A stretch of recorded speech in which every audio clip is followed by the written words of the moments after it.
እውነት እውነት አዳምና ሔዋን። በድሮ ዘመን አዳም የሚባል ሰው በኤደን ገነት ውስጥ ይኖር ነበረ። ኤደን ገነትም በጣም የሚያምር ስፍራ ነበር። ዛፎቹ፣ ወንዞቹ፣ አበቦቹ ያምሩ ነበር። እግዚአብሔርም አዳምን ሁሉም ፍሬ ብላ ብሎ ፈቅዶለት ነበር። አዳም የአንበሳው፣ የአዞ፣ የወፉ ሁሉ ጓደኛ ነበር። እግዚአብሔርም አዳምን ብቻውን ስለሆነ ሔዋንን ፈጠረለት። ስለዚህ ሁለቱ በጣም ደስተኛ ነበሩ። አዳምም ሔዋንም በጣም የሚዋደዱ ጓደኛሞች ነበሩ እና እግዚአብሔርም ይወዳቸው ነበር፣ ከእነሱ ጋር ነበረ። ስለዚህ ከሚወዱት ሁሉ ዛፍ ይበሉ ነበር። ከዕለታት አንድ ቀን ግን ሔዋን ወክ እያደረገች ክፉ እባብ ያገኛታል።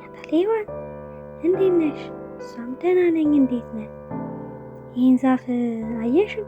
አያምርም አላት።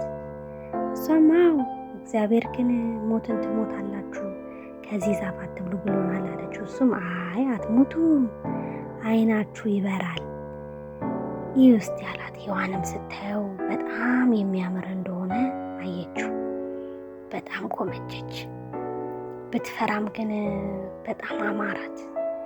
ከዛም ከፍሬው ቁርጥ አርጋ ወሰደች፣ በላችሁ። ከዛም አዳምንም ጠርታ በላችሁ።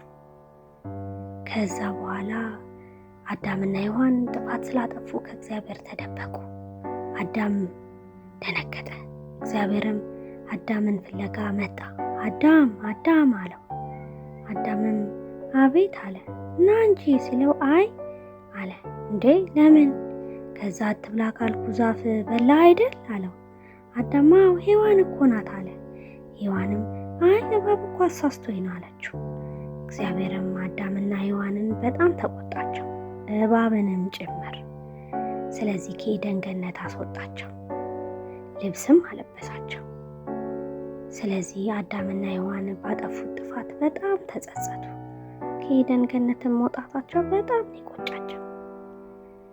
ስለዚህ ያንን ፍሬ ስለበሉ ጥፋትን ስላጠፉ ከኤደን ገነት ተባረሩ።